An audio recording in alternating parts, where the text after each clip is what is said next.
এখন আমরা এমন স্তরে এসেছি মাইক্রো ক্রেডিটের যেটা পরিসংখ্যান এখানে দেওয়া আছে, আর একটু নতুন চিন্তা করতে হবে এখানে।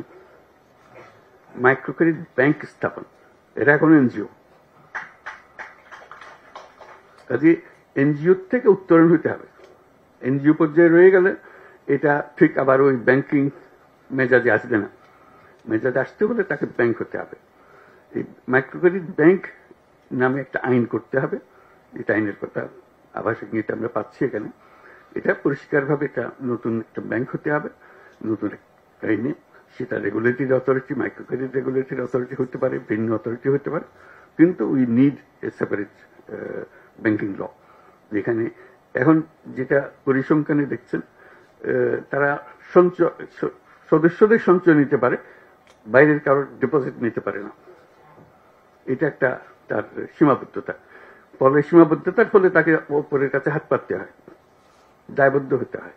কেন হবে? সে এত সুন্দর ব্যাংকিং করে, আরেকজনের হাতে হাত পেতে কেন করবে?